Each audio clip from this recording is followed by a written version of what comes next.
यीशु की पुकार। आओ आओ भाइयों बहनों सुन लो यीशु की पुकार। आओ आओ भाइयों बहनों सुन लो यीशु की पुकार। बुलाता है यीशु, सुन लो यीशु की पुकार।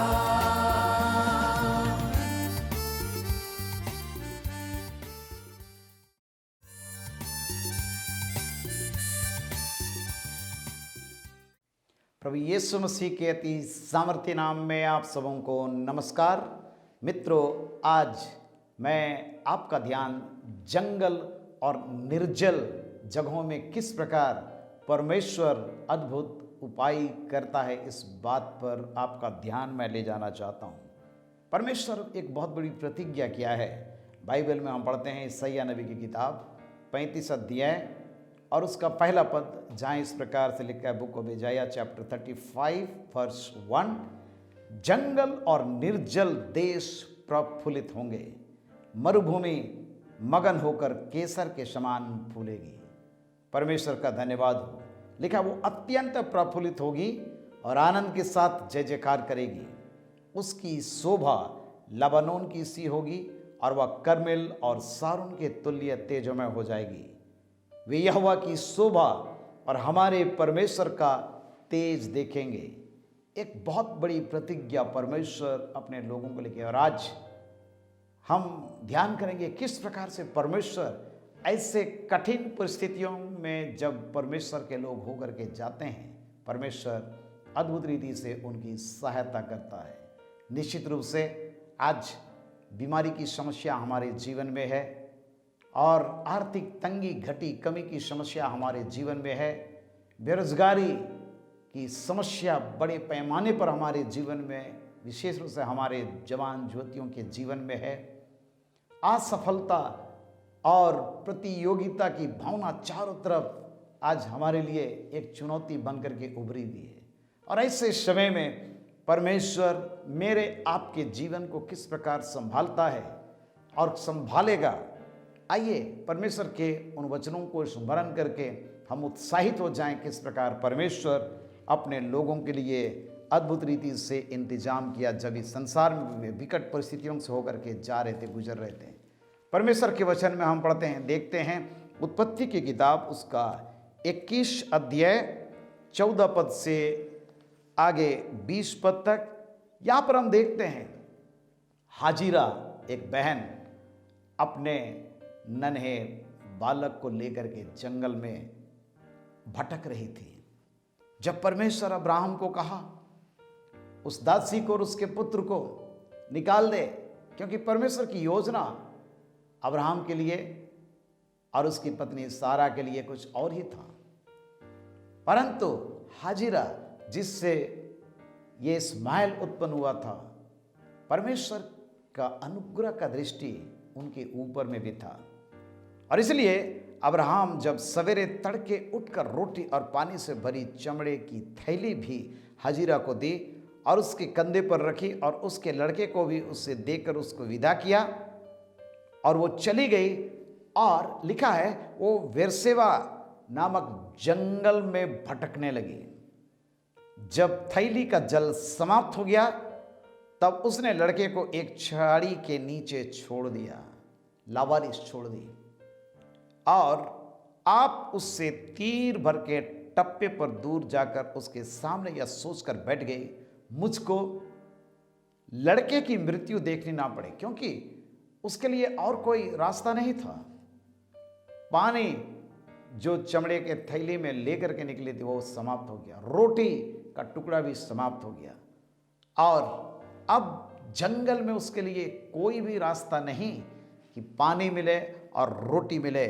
और इसलिए वो अपने बच्चे को, मासूम बच्चे को छोड़ करके वो थोड़ी दूर जा कर के देख रही कि इस बच्चे का क्या क्या हाल होता है। और वो बैठे बैठे चिल्ला चिल्ला करके रोने लगी कि परमेश्वर मेरे जीवन में क्यों इस प्रकार की परिस्थिति आई, मैंने क्या गुनाह किया था, मेरे जीवन में क्यों इतनी बड़ी समस्या आई कि आज मैं अपने जन्माए हुए बच्चे के मौत को अपने आंखों के सामने देख रही हूं। मैं इस जंगल में कहां जाऊंगी, मेरा कोई नहीं है, ना तो पानी है ना तो रोटी है। चिल्ला चिल्ला करके रोने लगी। परमेश्वर ने उस लड़के की सुनी और उसके दूत ने स्वर्ग से हाजिरा को पुकार कर कहा, हे हाजिरा तुझे क्या हुआ, मत डर, क्योंकि जहां तेरा लड़का है वहां से उसकी आवाज परमेश्वर के पास तक पहुंची हुई है। याद रखें, परमेश्वर भले बुरे दोनों पर मेह बरसाने वाला परमेश्वर है। इस संसार के लोग हो सकता है हमको छोड़ देंगे, त्याग देंगे, परंतु वो परमेश्वर हमको कभी नहीं छोड़ता और न त्यागता है। वो हमारे मारे मारे फिरने का हिसाब रखता है, आंखों से निकलने वाले आंसू को अपनी कुप्पी में रखता है। अपनी आंख की पुतली की नाई हमें संभालने वाला वो परमेश्वर है।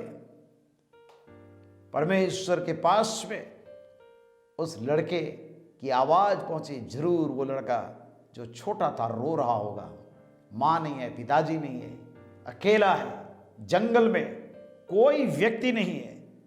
और ऐसे समय में प्यारो, परमेश्वर प्रार्थना का उत्तर देने वाला परमेश्वर आज आपके जीवन की समस्याओं को भी परमेश्वर देख रहा है।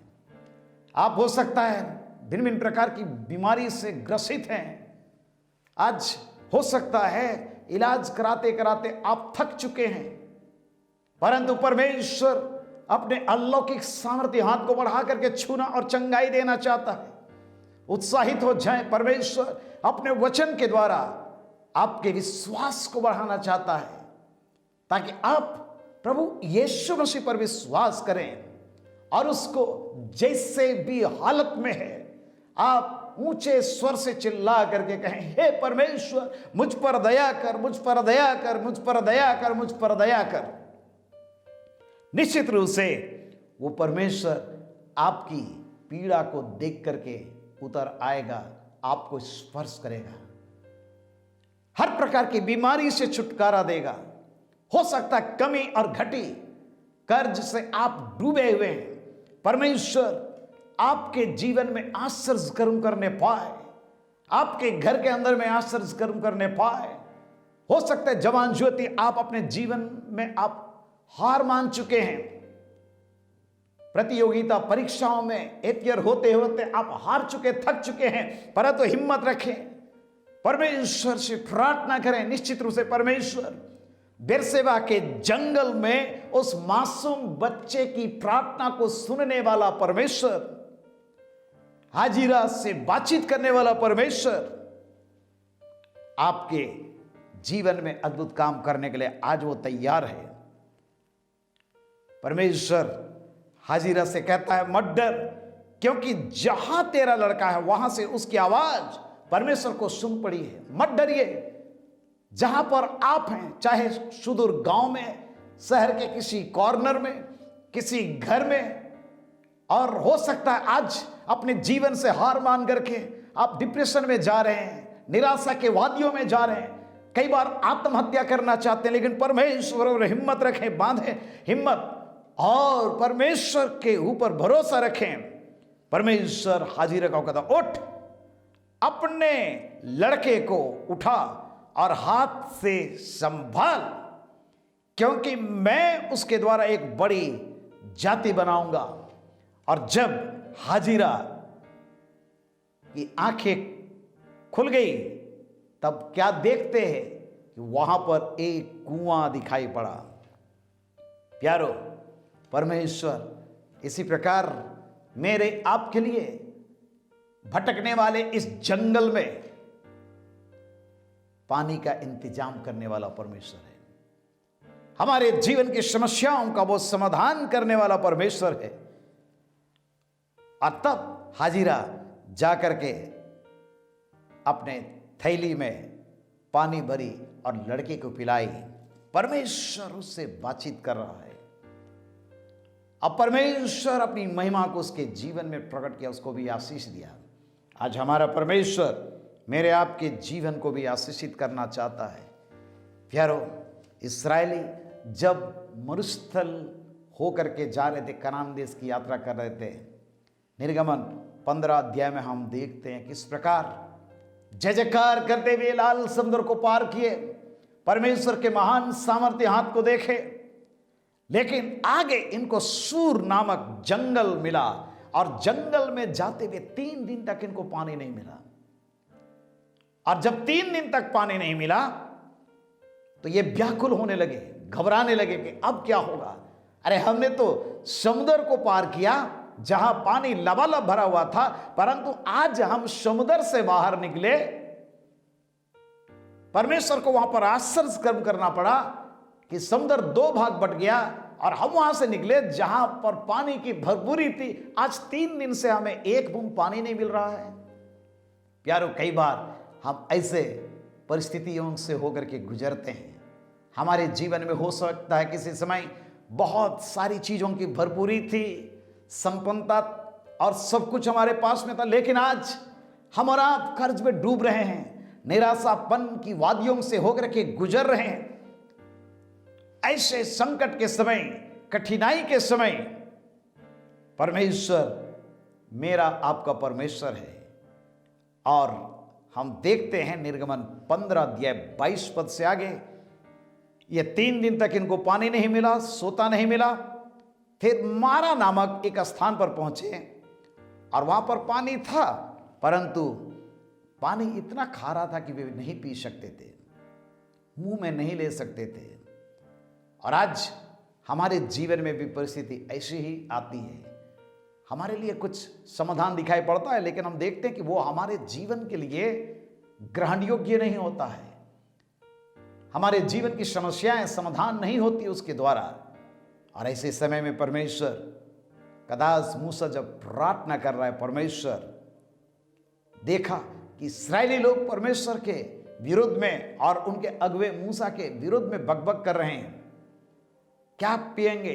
परमेश्वर से प्रार्थना किया मूसा, और परमेश्वर उससे एक पौधा बतला दिया। और जब उस पौधे को मूसा उस खारे पानी में डाला, वो पानी मीठा हो गया।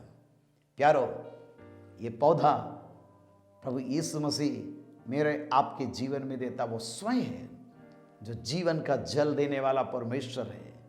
हमारे जीवन के सारे खारेपन को मीठा करने वाला परमेश्वर है। हमारे जीवन के सारे नकारात्मक चीजों को ठीक ठाक करने वाला परमेश्वर है।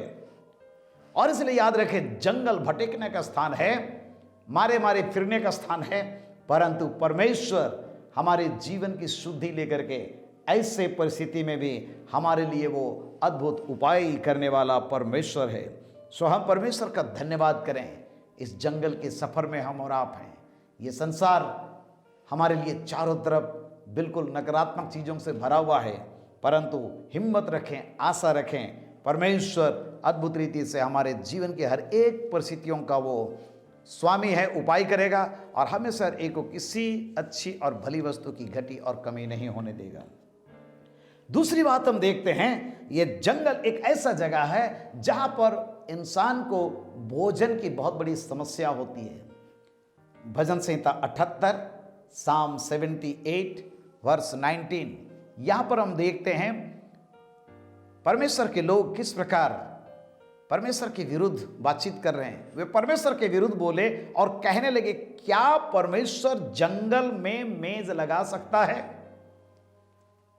क्या परमेश्वर जंगल में मेज लगा सकता है? हां, उसने चट्टान पर मार के जल तो बहा दिया, धाराएं उमड़ चली, परंतु क्या वो रोटी दे सकता है? क्या वो भोजन दे सकता है? इस प्रकार का सवाल, प्रश्न हमारे जीवन में अक्सर उत्पन्न होते हैं। क्या हम जिस परमेश्वर की सेवा कर रहे हैं वो हमारे लिए भोजन का प्रबंध कर सकता है? परंतु हम आगे देखते हैं कि जब ऐसे कठिन परिस्थिति में होकर के गुजरे, परमेश्वर के वचन में हम पढ़ते हैं भजन संहिता 78 उसका 23 पद से आगे, तो भी उसने आकाश को आज्ञा दी और स्वर्ग के द्वारों को खोला, स्वर्ग के द्वारों को खोला जंगल में, और उनके लिए खाने को मन्ना बरसाया और उन्हें स्वर्ग का अन्न दिया।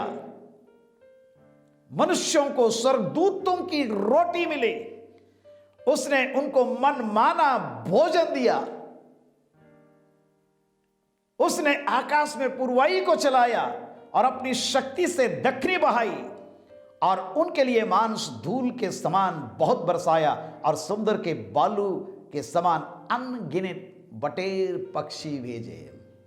परमेश्वर का हम धन्यवाद करते हैं। प्यारो, वो परमेश्वर आज कल और युगानुयुग एक सा है। यदि आप बाइबल को पढ़ेंगे, निर्गमन 16 अध्याय पहले पद से तीसरे पद तक किस प्रकार से परमेश्वर के लोग गुड़गुड़ा रहे थे, बुड़बुड़ा रहे थे, लेकिन परमेश्वर स्वर्ग के द्वार को खोला, अन्न बरसाया। वही परमेश्वर आज मेरे आपके जीवन में आश्चर्य कर्म करने की वो सामर्थ रखता है, और इसलिए उस परमेश्वर पर भरोसा रखें, विश्वास करें कि परमेश्वर जो जंगल में मन्ना बरसाया, वही परमेश्वर आज हमारे जीवन की हर एक घटी को अपने महिमा में धन के अनुसार वो पूरा करेगा, और हमारे जीवन में किसी भी भली वस्तु की घटी और कमी होने वो नहीं देगा। प्यारो, परमेश्वर का हम धन्यवाद करें। मत्ती रचित सुसमाचार उसका 14 अध्याय 15 पद से आगे हम देखते हैं किस प्रकार यीशु मसीह जब सेवकाई कर रहा था, उन दिनों में उसके साथ में जो बड़ी भीड़ जाती थी, उनको कैसे परमेश्वर उपाय करके खिलाया। यहां पर लिखा है मत्ती 14 अध्याय 15 पद से आगे, जब सांझ हुई तो उसके चेलों ने उसके पास आकर कहा, यह सुनसान जगह है। अक्सर यीशु मसीह ऐसे जगह पर प्रचार करने के लिए जाता था, भीड़ बड़ी भारी मात्रा में आती थी, जिसके कारण से, और जब खाने का समय आया तो इनको समझ में आ रहा है कि भैया इनको खाने के लिए हम दें, लेकिन ये सुनसान जगह में कहां इनको भोजन मिलेगा। और तब प्रभु यीशु मसीह के चेले कह रहे हैं कि इनको विदा कर दे, ताकि ये लोग आसपास के गांव में, शहरों में जाएं, वहां पर भोजन व्यवस्था कर ले, और ये सुनसान जगह है। यीशु ने उनसे कहा, उनका जाना अवश्य नहीं है, तुम ही इनको खाने के लिए दो। और उनके पास कुछ भी नहीं था। प्यारो, भीड़ में बहुत मुश्किल से एक लड़के के पास में 5 रोटी और 2 मछली उसके व्यक्तिगत जीवन का आहार था। चेलों ने उस लड़के को पकड़ के यीशु के पास में लाए। वो लड़का भी बहुत उदार था, यीशु के हाथ में 5 रोटी 2 मछली को दे दिया, और प्रभु यीशु मसीह रोटी को लिया, धन्यवाद दिया, अपने चेलों को देता गया, पांति पांति उनको बैठने के लिए आदेश दिया, और 5000 लोग खा करके तृप्त हो गए। वरन बचे हुए टुकड़ों से भरी 12 टोकरी उन्होंने उठाई, बच भी गया, और खाने वाले लोगों की संख्या स्त्रियों और बालकों को छोड़कर के 5000 पुरुषों के लगभग थे। मतलब बहुत बड़ी भीड़ थी, यीशु के पीछे जा रही थी वचन को सुनने के लिए। परमेश्वर भीड़ को खिलाने वाला परमेश्वर है। सो जंगल में, सुनसान जगह में, वो जहां पर लोग भटकते हैं, जहां पर लोग देखते हैं कि यहां पर असंभव चीजें, परमेश्वर असंभव को संभव करने वाला परमेश्वर है। प्यारो, आज वही परमेश्वर हमारे जीवन में, मेरे आपके जीवन के लिए अद्भुत उपाय करेगा। सो जंगल भटकने का जगह जहां पर पानी नहीं मिलता है, जंगल भटकने का जगह जहां पर भोजन नहीं मिलता है, परंतु इन सारे जगहों में परमेश्वर अद्भुत और अपना महान काम करके इस बात को दर्शाया कि परमेश्वर के लिए कोई भी काम असंभव नहीं है। और एक बात हम देखते हैं इस जंगल के सफर में क्या होता है, जब परमेश्वर इस्राएली प्रजा को जंगल के रास्ते से होकर के ले जा रहा है, कनान देश की यात्रा करवा रहा है, ऐसे समय में उनका मन बहुत विचलित होता था। परंतु क्यों परमेश्वर इस प्रकार के परिस्थितियों से अपने लोगों को ले जाता? आज मेरे आपके जीवन में समस्याएं हैं, क्यों परमेश्वर ऐसी समस्याओं से मुझको आपको ले जा रहा है? व्यवस्था विवरण उसके 8वें अध्याय में हम देखते हैं, पहले पद से आगे, जो जो आज्ञा मैं आज तुझे सुनाता हूं, उन सबों पर चलने की चौकसी करना। परमेश्वर कह रहा है, इसलिए कि तुम जीवित रहो और बढ़ते रहो, और जिस देश के विषय में यहोवा ने तुम्हारे पूर्वजों से शपथ खाई है उसमें जाकर उसके अधिकारी हो जाओ। और स्मरण रखो कि तुम्हारा परमेश्वर, स्मरण रख कि तेरा परमेश्वर यहोवा उन 40 वर्षों में तुझे सारे जंगल के मार्ग में इसलिए ले आया कि वह तुझे नम्र बनाए और तेरी परीक्षा करके ये जान ले कि तेरे मन में क्या क्या है, और कि तू उसकी आज्ञाओं का। इस जंगल के सफर में परमेश्वर हमारे मन के विचारों को बाहर निकालना चाहता है। कई बार हमारे अंदर में अहंकार, घमंड, पाप, सब प्रकार की बुरी बुरी चीजें भरी हुई रहती है, और जब हम कठिनाई में पड़ते हैं, मुसीबत में पड़ते हैं, तो ये उभरता है, बाहर निकलता है। हमारे अंदर में प्रतिक्रियाएं होती है, हम गुस्सा हो जाते हैं, क्रोधित हो जाते हैं। प्यारो, इन परिस्थितियों को ला करके परमेश्वर हमारे जीवन को साफ करता है। जिस प्रकार अगर किसी धातु में मैला जम जाता है तो उस धातु के मैले को दूर करने के लिए उसको आग की ज्वाला के अंदर जाना पड़ता, उसी प्रकार परमेश्वर हमारे जीवन के तमाम उन व्यर्थ चीजों को जो हमारे मन मस्तिष्क के अंदर में है, प्यारो, उसको दूर करने के लिए परमेश्वर आज इन सारे परिस्थितियों को भेजता है ताकि हम और आप परमेश्वर के नजर में पाक, साफ, शुद्ध और पवित्र हो जाएं। प्यारो, परमेश्वर आज मेरे आपके जीवन को डील कर रहा है ताकि हम परिस्थितियों से डरे और घबराए नहीं, परंतु परमेश्वर के सामर्थ्य हाथ में अपने आप को हम सुपुर्द कर दें और कहें कि प्यारे परमेश्वर, जैसा भी मैं हूं तेरे सामर्थ्य हाथ में अपने आप को मैं समर्पण करता हूं। इस्राएली मिस्र की गुलामी से छुटकारा पाए जंगल के रास्ते में जा रहे थे, परंतु पूरी मंडली कई बार बुड़बुड़ाते रहे, गुड़गुड़ाते रहे मूसा के विरुद्ध में, हारून के विरुद्ध में, परमेश्वर के विरुद्ध में। और प्यारो, ऐसे समय में परमेश्वर उनको शुद्ध और पवित्र कर रहा है परिस्थितियों को भेज करके। और आज परमेश्वर वही परमेश्वर है जो हमारे जीवन को एक नई दिशा में आगे बढ़ाना चाहता है। सो जंगल का जो सफर है हमारे मन के विचारों को प्रकट करने का जगह है। जंगल का जो सफर है भोजन के लिए जब हम भटकते हैं, परमेश्वर यहोवा यिरे होकर के हमारे लिए उपाय करता है। पानी का उपाय करने वाला परमेश्वर इस बात को दर्शाता, दिखलाता है कि मेरा हाथ छोटा नहीं है। वो सामर्थी परमेश्वर है जो मेरे और आपके जीवन में आज और कल युगानुयुग एक सा वो काम करेगा। और एक बात हम देखते हैं, जंगल वो जगह है जहां पर परीक्षाएं आती है। बाइबल में हम पढ़ते हैं मत्ती रचित सुसमाचार उसका 4 अध्याय पहले पद से 11 पद तक किस प्रकार से यीशु मसीह सेवकाई शुरू करने के पहले खुद वो परीक्षित हुआ।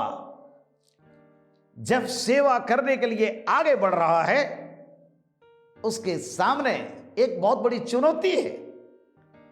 लगभग 30 वर्ष तक अपने माँ बाप के अधीन में रहा, सब काम वो करता था। शैतान कभी नहीं आया उससे लड़ने के लिए, उसकी परीक्षा करने के लिए। लेकिन ज्यों ही बपतिस्मा लिया और पवित्र आत्मा पाया, यीशु मसीह लिखा है मत्ती 4 अध्याय पहले पद में, आत्मा यीशु को जंगल में ले गया ताकि इब्लिस से उसकी परीक्षा हो। प्यारो, आज परमेश्वर मेरे आपके जीवन में भी अद्भुत काम करना चाहता है, जिसके कारण से हमको जंगल के सफर से ले जाता है ताकि मेरी आपकी परीक्षा हो। और हम परीक्षा जब हमारे जीवन में आती है, हम उसमें सफलता प्राप्त करें। कोई भी परीक्षा अगर कोई विद्यार्थी है उसके जीवन में आती है तो वो कभी भी विफल नहीं होना मांगता है। उसी प्रकार से आज हमें प्रण करने की आवश्यकता है कि परीक्षाएं आएंगी, परंतु मैं उसमें सफलता प्राप्त करूंगा और अच्छे अंकों से मैं सफलता प्राप्त करूंगा, मेरिट लिस्ट में मेरा नाम होगा। प्यारो, इस प्रकार का जज्बा लेकर के आइए हम आगे बढ़े। यीशु मसीह 40 दिन 40 रात निराहार रहा, भूख लगी।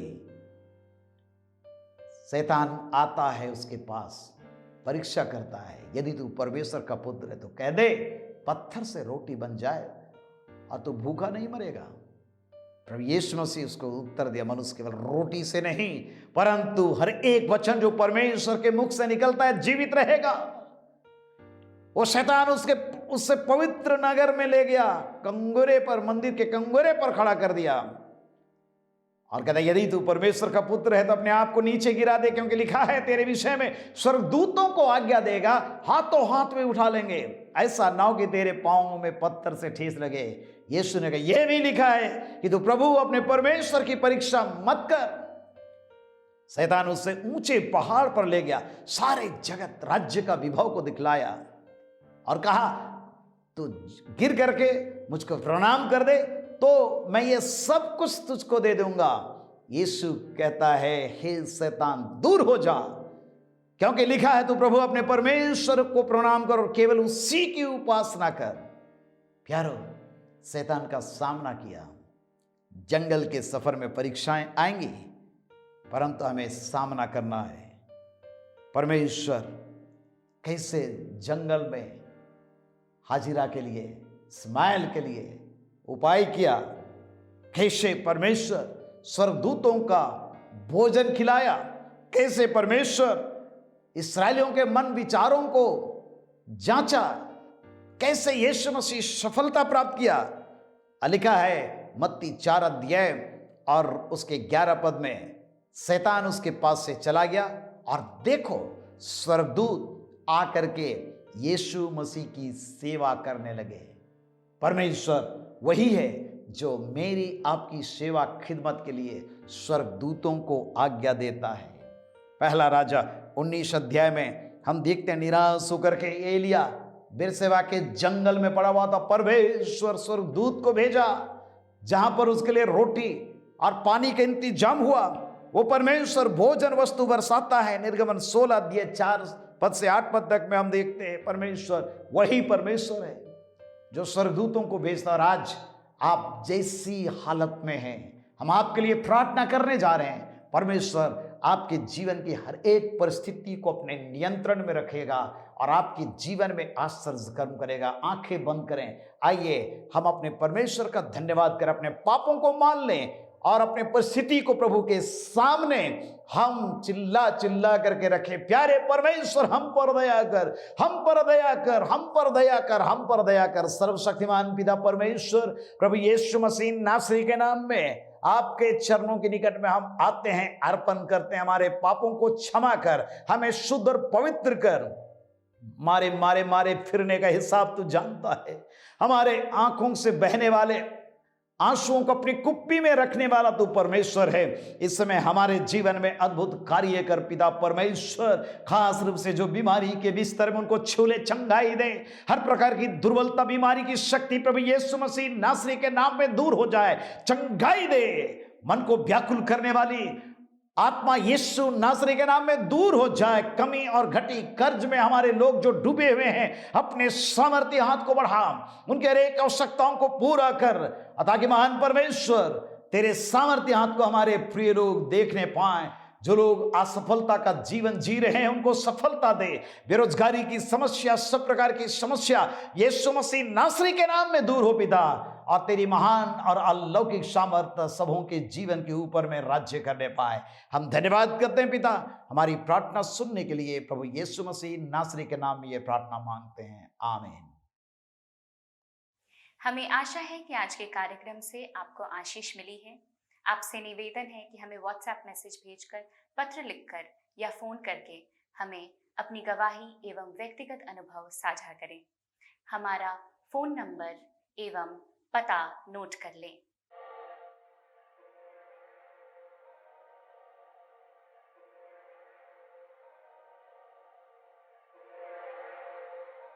हम आपसे फिर मिलेंगे अगले सप्ताह इसी दिन इसी वक्त। तब तक के लिए हमें आज्ञा दें। शालोम।